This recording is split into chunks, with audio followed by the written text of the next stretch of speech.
박근혜 대통령의 전승절 행사 참석이 다가오며 국내외의 시선이 베이징으로 쏠리고 있습니다. 한중 관계를 공부해 오신 두 분이시죠. 우수근 상하이 동아대 교수, 주재우 경희대 중국어학과 교수 두 분 모셨습니다. 어서 오십시오. 안녕하십니까. 중국의 전승절 행사, 특히 열병식 행사가 이틀 앞으로 다가오면서 특히 박근혜 대통령이 주빈으로 초청이 되면서 국내외의 안팎이 고조되고 관심이 고조되고 있는데 중국 전승절을 관련한 궁금증 저희들이 Q&A로 한번 준비를 해봤습니다. 첫 번째 질문 드립니다. 네. 중국 전승절 D-2일 중국 현지 분위기 어떤가? 우 교수님 최근까지 중국 현지에 계셨는데 어떻습니까? 현지 분위기. 3일 전에 왔습니다만 한마디로 축제 분위기입니다. 중국 대륙이 들썩들썩 하는데요. 그도 그럴 수밖에 없는 것이 그동안 중국은 많이 힘들었습니다. 고속 성장에 의한 후유증이 되게 심했거든요. 국민들은 피로감도 많이 느끼고 있는데 이에 대해서 중국 공산당 당국은 국민들에게 사기를 불러일으키고 또 이전에 중국은 우리가 모르지만 네. 열강들한테 많이 당했습니다. 일본한테도 침략당했지 않습니까? 국가가 힘이 없어서 그랬다. 근데 지금은 우리는 이렇게 부강하게 잘했다. 라는 식으로 국민들에게 국가에 대한 존엄과 자긍심을 불러넣기 위해서 최대 규모로 준비하고 있지 않습니까? 예. 이것을 보면서 중국 국민들은 더군다나 국가가 9월 3일부터 9월 5일까지 임시 공휴일을 지정을 해줬어요. 예. 전승절 특수도도 노릴 정도로 중국 대륙은 온통 축제 분위기로 들썩이고 있습니다. 주 교수님, 네. 최근 중국이 사실 이제 경기 침체 분위기가 있지 않습니까? 네, 그런 그렇죠. 부분을 좀 반전시키기 위한 그런 분위기도 좀 있을까요? 어떻게 보십니까? 예, 그래서 올해는 이제 전승절뿐만이 아니고 뭐 난징 대학살 그날도 이제 뭐 임시 공휴일로 정해야겠다고 이제 그렇게 보도가 나오더라고요. 예. 그래서 그것도 그렇지만서도 이제 시진핑 국가주석이 이제 국가주석에 부임하면서 이제 내세운 기치가 중국의 꿈입니다. 예. 쫑거멍 해가지고 중국의 꿈이라는 이제 명분을 내세웠고 거기에 대해서 이제 중국의 자긍심이라든가 자부심 좀 더 이제 함양시키고자 이제 이렇게 행사를 크게 준비를 하는 것 같습니다. 예. 과거에 65주년도 있었고 60주년 때도 이제 그렇게 행사를 했거든요. 근데 이렇게까지 크진 않았습니다. 예. 우리가 광복 70주년을 맞아서 임시 공휴일을 선포했던 그거와 이제 비슷한 의미로 좀 봐야 되겠군요. 그렇죠. 네. 두 번째 질문 예. 드리겠습니다.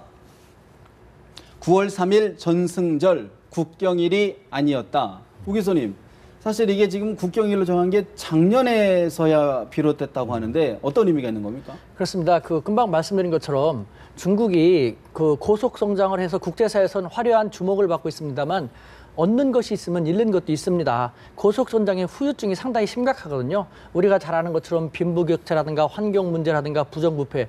중국 국민들은 그거에 대해서 상당한 피로감을 많이 느끼고 있어요. 예. 더군다나 중국이 역대 왕조가 전복되는 것은요, 이 국민들의 박탈감, 민생 문제에서 비롯됐는데 지금 바로 그와 같은 현상이 나타나고 있거든요. 그래서 중국 정부는 자기들이 1차적으로는 집권 기반을 더 강화시키기 위해서 이와 같은 전승절, 얼마나 기분 좋게 프라이드를 고취시킬 수 있지 않습니까? 네. 이 전승절 행사를 적극적으로 활용하게 되었고 그 일환으로 마침 올해는 70주년이기 때문에 말씀드린 것처럼 3일간 임시 공휴일을 만들어 주면서까지 대대적으로 준비하고 있는 것이죠. 주 교수님 어떻게 네. 보십니까? 예, 저도 같은 맥락에서 보는데요. 그래서 이제 시진핑 정부 같은 경우도 이제 국민의 대통합이 필요하고 단결과 단합을 좀 더 강하게 이제 이끌고 나갈 수 있는 그런 계기인 것 같습니다. 그렇다 그러면 사실 일각에서는 어떤 군사적 굴기를 좀 보여주기 위해서 전승절이 사실 법정 공휴일이 아니었는데 좀 억지로 좀 만든 것 아니냐 이런 시각도 있는데 어떻게 보십니까? 맞습니다. 두 가지 시각이 다 있는데, 그러니까 국제적인 시각에서는 특히 이제 군사 프라이드 열병식을 바라보는 국제적인 시각은 미국이라든가 일본, 서방 국가 같은 경우는 중국을 견제하기 위해서 군사적인 패권을 과시한다라는 측면에 더 주목해갖고 바라보고 있지 않습니까? 예. 우리는 이렇게 막 성장했다. 아까 잠시 설명했지만 중국은 우리가 모르지만 대국이지만요, 열등의식이 되게 많아요. 중국 사람들 자기 비하라든가 패배의식. 그도 그럴 만한 것이 우리가 중국이 힘이 약해가지고 1840년대 아편전쟁도 당했죠. 일본이라는 중국식으로 얘기한다면 조그만 섬나라한테 침략당했죠. 남경 대학살. 엄청나게 많은 시련을 겪었거든요. 그런데 이제는 우리가 이렇게 열심히 노력해갖고 G2를 부강했다. 네. 이만큼의 군사력을 지니게 됨으로써 밖으로 세계 군사력을 과시하면서 나가겠다가 아니라 이제는 우리 스스로는 우리가 지킬 수 있게 되었다. 그런 것을 보여주려고 생각하지만 외국의 입장에서는 중국이 급격하게 성장하다 보니까 너무 위험하게 나가고 있다. 예. 이런 식으로 바라보니까 두 가지 측면이 다 포함되어 있는 것이죠. 이 열병식은. 세 번째 그럼 질문 드리겠습니다. 중 최대 규모 열병식 주 교수님 네. 관전 포인트 뭘까요? 관전 포인트는 아무래도 지금까지 중국이 그 전승절 맞이해가지고 65주년 때도 그렇고 60주년 때도 이제 열병식을 하긴 했습니다. 예. 열병식을 했지만서도 그다음 건국 60주년 때도 굉장히 크게 했죠. 근데 그 당시에는 이제 그 중국의 소위 말하는 숨겨둔 무기, 네. 정말로 그 군사 대국으로서 이제 자기들이 면모를 갖출 수 있는 그런 무기들을 공개를 다 하지 않았습니다. 그래서 지금 최근에도 언론 보도를 보게 되면은 뭐 ICBM부터 시작해서 핵미사일까지 예. 뭐 다 공개를 하겠다고 하니까는 정말로 첨단, 정말로 신현대식의 이제 무기들이 다 진열이 되는 것 같습니다. 그래서 아마 거기에 그 많이 주목을 하는 것 같습니다. 예. 게다가 저는 맞습니다. 가장 중요한 것은 이제 신형 무기가 어떤 것이 나올까 하는데 이제 남북한과 관련돼서 우리가 특히 주목해야 할 것은 과연 남북한의 대표, 그러니까 박근혜 대통령하고 북한의 최룡해가 어떤 식으로 대접을 받을 것인지, 어떠한 자리를 차지하게 될 것인지, 이것이 21세기 현 상태에서 중국이 남북을 어떻게 바라보고 있는지를 알 수 있게 되는 것이라고 생각되거든요. 따라서 특히 우리 남한과 북한은 그 박근혜 대통령과 최룡해에 대한 대우, 자리를 눈여겨볼 필요가 있다고 생각합니다. 일부에서는 사실은 지금 이 중국이 신형 모든 무기를 총 공개할 것이다 네. 라고 사전 공개했는데 네. 막판에서는 진짜 고급, 최고급, 최신식 무기는 좀 숨기는 것 아니냐 이런 또 분석이 좀 일각에서 나오는 것 같아요. 주 교수는 어떻게 보십니까? 우 교수는 어떻게 보십니까? 중국 당국자들이 그래요. 이번에는 정말 대대적으로 최첨단 열병식이 될 것이고 뭐가 될 거고 뭐가 그랬는데 그러다가 너희들이 두려워하는 아니면 라이벌로 생각하는 네. 국가들이 너희들이 신형 무기를 다 알게 되면 어떡하냐 그랬더니 너무 과시만 하면 안 되잖냐 그랬더니 그것도 일리가 있다면서 말이 약간 접어들기 시작했거든요. 예. 그래서 점점 들려오는 소식에 의하면은 핵심은 다 굳이 보여줄 필요가 있겠는가라면서 꼬리를 내린 것 같습니다. 예. 그러니까 처음에는 의욕적으로 우리가 이만큼 성장했다, 우리를 함부로 생각하지 말라라는 식으로만 생각했는데 점점 시간이 지나면서 그래도 이거는 좀 감춰둘 필요가 있지 않나라는 한두 개는 그런 식으로 된 것 같습니다. 그렇군요. 사실 일각에서는 진짜 강대국은 강대국임을 이렇게 안내 과시한다는데, 보인다라고 예. 하는데 지나친 것 아니냐 그런 시각이 있죠. 네. 다음 질문 한번 보겠습니다. 각국 정상 좌석에 외교 현주소 보인다. 주 교수님, 네. 아까도 좀 언급을 했던 부분인데 네. 찬물도 위아래가 있다. 네. 어떻게 좌석 배치가 될까요? 그렇죠. 일반적으로 이제 중국의 의전을 보게 되면은 그 호스트가 가운데 있으면은 제일 중요한 사람은 왼쪽에 앉힙니다. 네. 그리고 이제 그 다음 중요한 사람은 이제 오른쪽 그렇게 해서 왼쪽, 오른쪽으로 가게 되는데요. 예. 그래서 이제 우리가 이제 소위 말하는 그 접대를 하거나 받거나 하게 되면은 그 중요한 사람을 어느 관점에서 볼 그러니까 수 우리가 있냐? 바라보는 시각에서 왼쪽이 더 아니죠. 그 호스트 시진핑 주석 측면에서 정상 중심으로 왼쪽이 예, 중심. 예. 네. 그래서 이제 주로 이제 우리가 뭐 어느 기업의 회장이나 사장을 만나게 되면은 당 서기는 항상 네. 그 사람의 왼편에 있습니다. 예. 그래서 이제 우리가 그렇게 암묵적으로 알 수가 있는데요. 그래서 이제 보게 되면은 지금 언론 보도에 따르게 되면은 지금 푸틴을 시진핑이 이제 오른쪽에 앉히고 네. 박근혜 대통령은 이제 좌측에 왼쪽에 왼쪽에 네. 앉힌다는데 아마 그런 면에서 아마 우리의 그 정상한테 굉장히 우대를 하는 것 같습니다. 그러면 최고의 대우를 한다. 예. 그렇게 가능? 어떻게 보십니까? 그러니까 그와 관련돼서 저도 이제 최고의 대우를 한다는 것은 기정사실이라고 느껴지는데 예. 우리는요 이 자리에서 우리 국민 모두가요 우리 모두가 노력해서 이룩해낸 21세기 중국에서의 자랑스러운 우리의 자화상에 대해서 우리 스스로 모두에게 듬뿍 칭찬해 줄 필요가 있다는 걸 공유하고 싶습니다. 예를 들면 이것이 정말 대단한 거거든요. 보십시오. 30년 전만 하더라도 1980년대, 90년대 초만 하더라도 냉전이었지 않습니까? 네. 당시 전 세계에서 가장 두려웠던 사회, 공산주의 태도는 중국과 소련. 러시아였습니다. 네. 우리는 상대도 못했죠. 그런데 30년이 지난 지금 우리의 더군다나 한반도에 허리 잘린 우리 남한의 대통령께서 세계를 흔들었던 사회 공산주의 태도 두 국가의 정상과 당당하게 그것도 지금 제 예측에 의하면은 시진핑 주석이 왼편에 즉 가장 중요한 자리에 박근혜 대통령을 위치하게 할 거라는 생각이 들거든요. 예. 그 정도로 우리가 스스로 강국이 됐다는 것이죠. 그렇기 때문에 저는 오늘 이번에 그 열병식에서 박근혜 대통령이 어떻게 취하느냐에 따라서 그것이 우리가 이제는 20세기 대한민국 약소국 대한민국 외교에서 졸업해갖고 21세기 중견 강국 대한민국의 외교로 들어가는 시금석이 되기를 바란다라는 그런 말씀을 드리고 싶습니다. 근데 또 일각에서는 또 한미동맹 또 서방 국가의 관계 등을 볼 때 진짜로 박 대통령을 위해준다 그러면 조금 거리를 두면서 예우를 해주는 게 오히려 좋지 않느냐 이런 이야기도 나옵니다. 주 교수님 어떻게 보십니까? 네, 그때 이번에 이제 초청에 응한 이제 정상들을 보게 되면은 결국에 역시 중국의 이해관계 측면에서도 그렇고 시진핑 국가 주석의 이제 개인적인 관계 면에서 보게 되면은 아무래도 푸틴하고 박근혜 대통령이 아마 제일 그 중심에 서겠죠. 서겠죠. 다른 나라에 비해서. 뭐 반기문 사무총장도 있고 그러지 않습니까? 어떻게 보십니까? 예, 그럴 수 있겠지만 그 이제 미국과의 관계를 말씀하셨는데 우리는 많이 무리하지 않습니까? 저는요. 그 너무 지나치게 특정 국가를 중국이건 미국이건 러시아건 우리가 이제 너무 많이 의식할 필요가 없다는 생각이 듭니다. 각국은 각국의 외교를 합니다. 이제 우리는요. 21세기 중견 강국으로서 외교를 하면 된다고 생각하는데 이 전승절 열병식 참가도 마찬가지입니다. 예를 들면은 국제사회에서 어떤 행동을 한 외교 행위를 하면서 가장 중요한 것은 대의 명분입니다.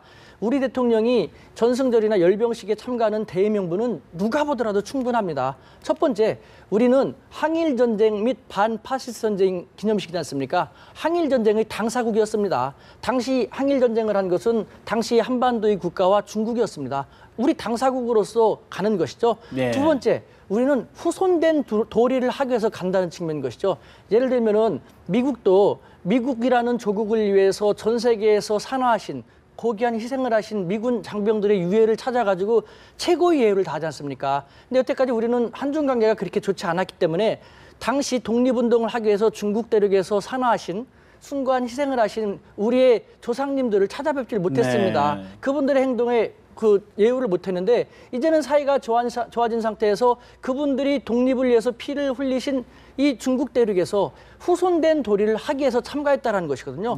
이와 같이 너희 미국은 너희 조상들을 위해서 그렇게 하면서 우리는 못하게 한다는 것은 말이 안 되거든요. 누가 뭐라 해도 떳떳하다. 그러니까 국제정치 패권, 중국의 패권에 다가간다, 휘말린다라는 그런 의도에 우리가 말려들지 말고요. 우리는 대명분이 충분하니까 우리는 국제정치 측면이 아니라 후손된 도리를 하기 위해서 당사국으로서 가는 것이다. 이런 식으로 하면서 우리의 외교를 하면 되는 것입니다. 또 일각에서는 이게 중국의 동아시아 재편 정책에 또 우리가 좀 휘말리는 것 아니냐, 말려 들어가는 것 아니냐 이런 시각이 있습니다. 어떻게 보십니까?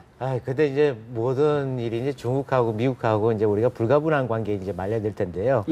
그럴 때마다 이제 그런 식으로 이제 자꾸 해석을 하게 되면 오히려 우리의 외교적 입지만 좁아질 수밖에 없습니다. 그러니까는 아까 우 교수님께서 말씀하셨다시피 우리도 이제 당당한 외교를 할 수가 있고 이제 21세기가 이제 당당한 외교, 중견 강국으로서 우리도 명분이 있는 상황에서 우리의 국익을 추구를 해야죠.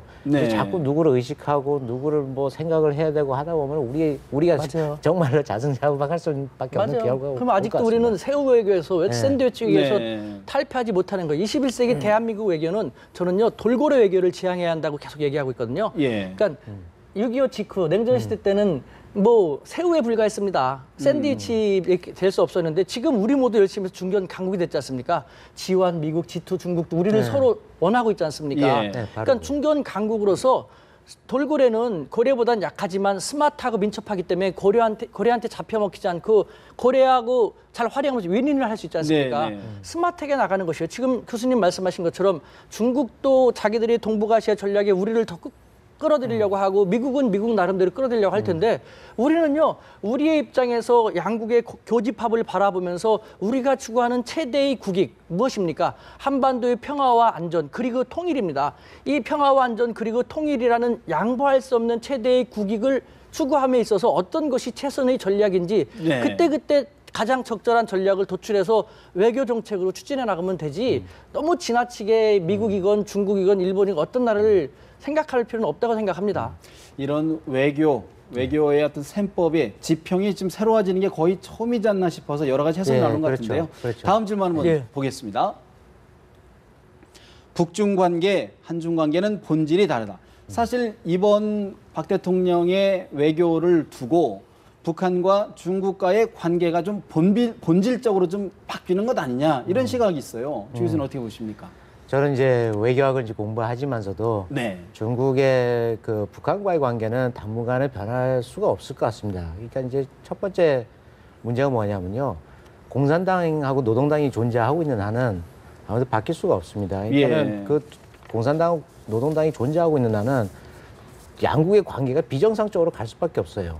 그러니까 중국에서 공산당이 없어지거나 북한에서 노동당이 없어지거나 아니면 북한이 정말 개혁개방의 길로 들어서지 않는 이상은 정말로 정치적으로 지금 뭐 당 중심 당정 체제로 가고 있고 경제도 지금 북한이 너무 낙후하다 보니까는 정상적인 교역 관계를 할 수가 없고요. 군사 동맹 관계를 갖고 있지만서도 이 군사 동맹 관계도 우리 서구식의 그런 동맹 관계가 아닙니다. 북한에 중국에 주둔도 안 하고 중국군이 주둔도 안 하고 있고요. 예. 그다음에 이제 공동 뭐 합동 훈련이라든가 그런 것도 안 하고 있고 무기 교역도 안 하고 있는 상황에서 정말로 이 비정상적인 관계를 가고 있는데 이 명분 때문에 아무래도 이제 소위 말하는 특수 관계가 당분간 유지될 것이다. 예.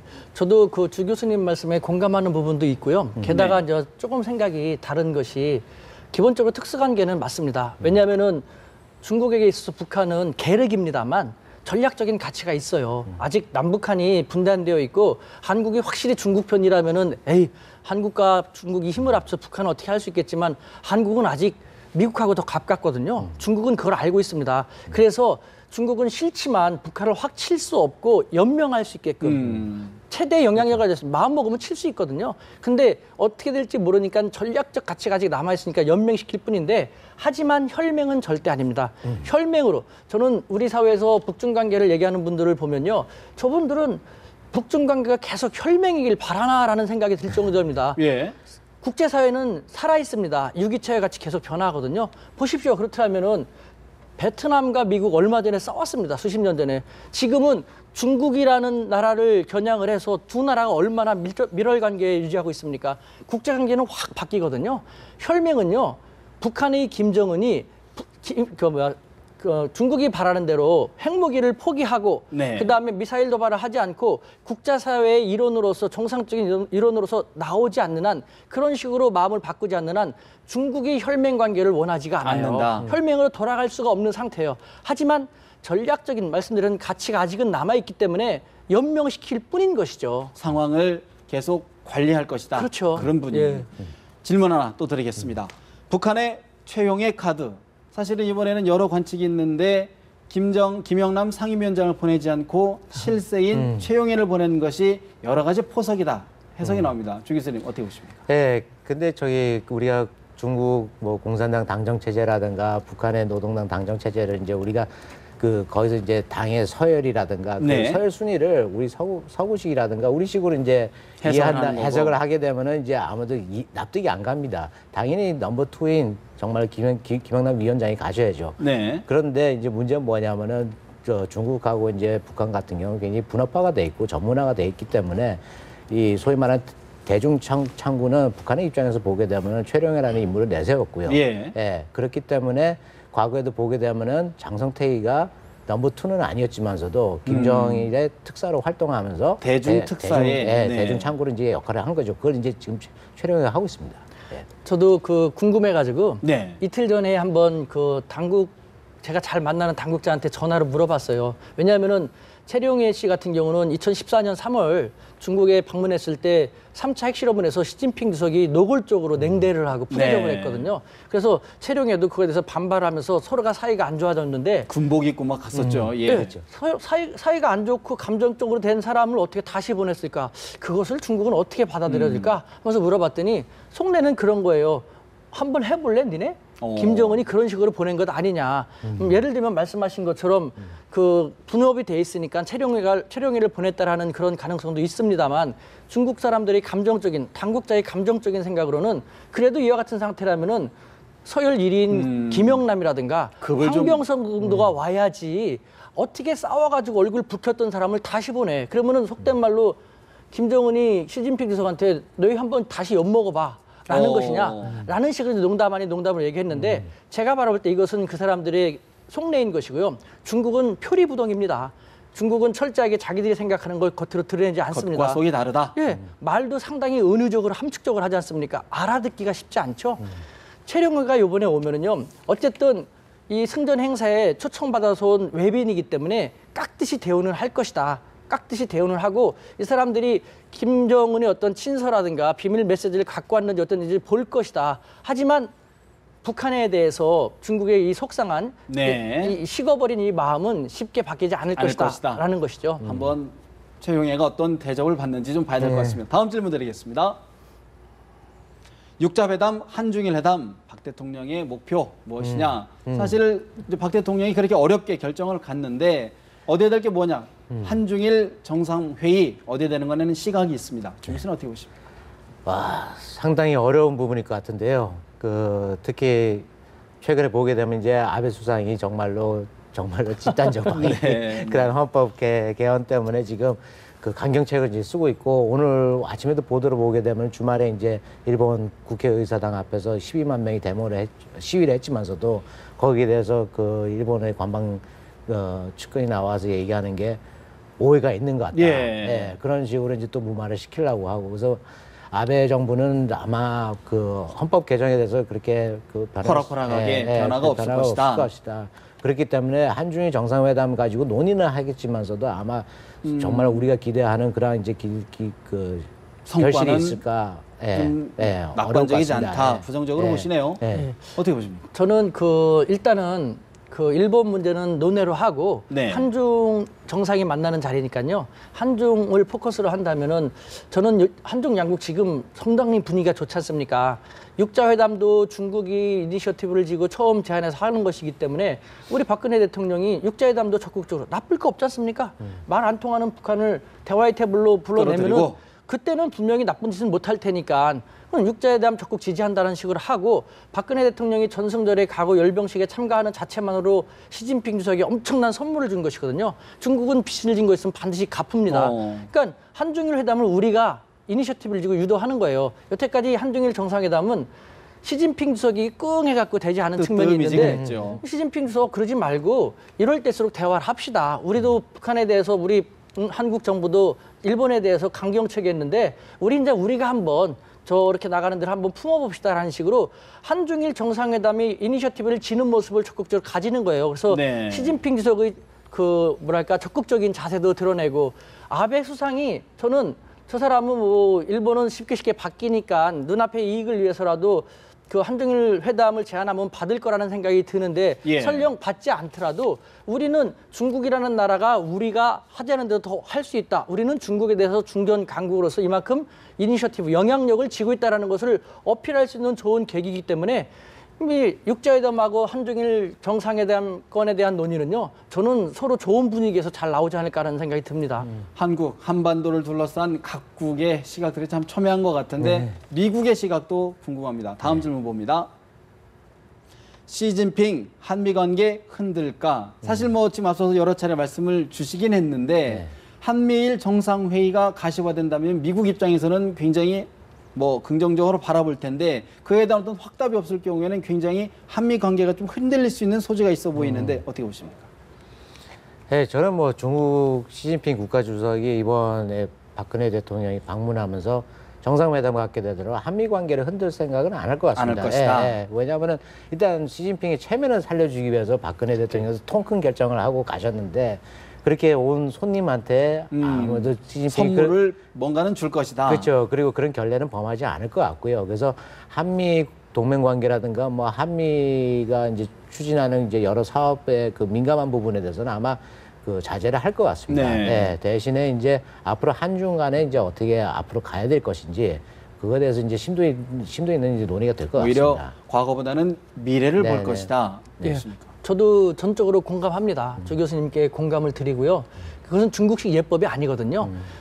자신을 위해서 와주신 손님 더군다나 되게 자기가 마음에 빚을 졌는데 힘들게 하면 말이 안 되는 것이죠. 설령 나중에 그런 생각을 한다 하더라도 이번엔 안 될 것이고 다만 이런 식을 하겠죠. 국제사회는 철저하게 자국의 국익을 추구하는 것이지 않습니까? 한국에게 많은 선물을 직간접적인 선물을 줌으로써 한국 스스로 중국과 미국과 중국 사이에서 고민하게끔 하기는 할 수 있겠지만 직접적으로 한미 관계를 흔드는 그런 것은 없을 거라는 것이다. 생각이 듭니다. 마지막으로 질문 하나 드리겠습니다. 박 대통령 리커창 총리와 회동을 하는데 경제협력 의제, 한미 FTA, 한중 FTA가 일단 도마에 오를 것 같은데 지금 정치적인 협력 쪽에 좀 관심이 쏠려 있는데 경제협력 쪽에 좀 어떻게 보십니까? 저는 이 부분이 더 중요하다고 생각합니다. 지금 그 한중 관계 더할 나위 없이 좋습니다. 그런데 국제 관계는 살아있는 유기체와 같기 때문에 언제 어떻게 다시 될지 모르거든요. 예. 지금 중국 시장은요, 한국 시장, 한국 기업, 한국 제품이 넘버원. 중국 시장은 한국 제품의 특설무대라는 소리가 들릴 정도로 좋습니다. 예. 그런데 한중 관계가 좋다고 하면서 우리는 과연 이 실익을 얼마나 경제적으로 받았는지 고민할 필요가 있는 겁니다. 다시 말하면 한중 관계 좋다지만 우리 일반 국민이라든가 중국 진출하려는 기업들이 과연 얼마나 큰 메리트를 받는가, 우리 정부라든가 우리 정치인들은 반성해야 되거든요. 그래서 저는 이번에 리커창 총리는 중국 경제 대통령이지 않습니까? 네. 리커창 총리와의 경제적인 회담을 함으로써 중국 시장에 우리 한국인의 취업이라든가 창업, 그다음에 한국 기업의 제품들이 더 잘 들어갈 수 있게끔 하는 계기로 삼았으면 좋겠다. 그래서 저는 코글로 프로젝트를 했으면 좋겠다라는 제안을 하고 있습니다. 코글로, 코리아를 글로벌 사회로 끌고 나간다라는, 지금 중국 시장은 사실상 국제 시장으로 나가기 위한 그 토대나 마찬가지거든요. 그러니까 먼저 중국 시장을 우리가 점령을 한 다음에 글로벌 시장으로 나가면 되는데, 그런 측면에서 중국 대륙에 대한민국을 가맹시키자. 중국 대륙에 대한민국을 가맹시키자. 무슨 말이냐? 한국의 어떤 음식점이라든가 뭐 커피 전문점 같은 프랜차이즈가 나가면은 중국 시장에 몇 개씩 쭉 나가지 않습니까? 예. 저는 그런 한 개별 업체를 얘기하는 것이 아니라 한국의 맛, 문화, 즉 이걸 대한민국이라고 해가지고 중국 대륙에 저한테도 지금 많은 기업들이 아니면 그룹들이 괜찮은 한국 제품이나 기업을 소개시켜달라는, 투자하겠다는 얘기를 많이 하거든요. 예. 그런 데를 우리가 잘 발굴을 해가지고 중국 대륙의 대한민국 자체를 가맹시키는 거예요. 호남성에 대해 대한민국, 그다음에 북경에다가 이런 식으로 이번 리커창 총리하고의 경제회담을 이제는 조금 더 한중 관계에 좋은 것을, 경제적인 실익, 국민이라든가 기업이 실익을 더 많이 느낄 수 있는 쪽으로 끌고 가는 계기로 삼았으면 좋겠다 하는 생각이 있습니다. 정치 외교적 실익 외에 경제 실익도 챙겨야 된다. 주 교수님 마무리 한번 해주시죠. 예, 그래서 저도 거기에 대해서 전적으로 동의하는데요. 우 교수님 말씀에 이번에 이제 정말로 사상 대규모의 경제 사절단이 가는 만큼 우리가 또 메르스 때문에 또 그렇죠. 그리고 이제 중국의 이제 증시라든가 환율, 그걸로 해서 이제 우리 경제가 많은 손해를 봤는데, 이번 계기를 통해서, 이번에 그 회동을 통해서 정말로 우리가 더 한 발 앞서 나갈 수 있는, 더 도약할 수 있는 그런 계기로 활용했으면 좋겠습니다. 알겠습니다. 박근혜 대통령 이번 대중국 외교를 통해서 동아시아의 새로운 전략 외교를 좀 보여줬으면 좋겠습니다. 두 분 말씀 줄이겠습니다. 고맙습니다. 감사합니다. 감사합니다.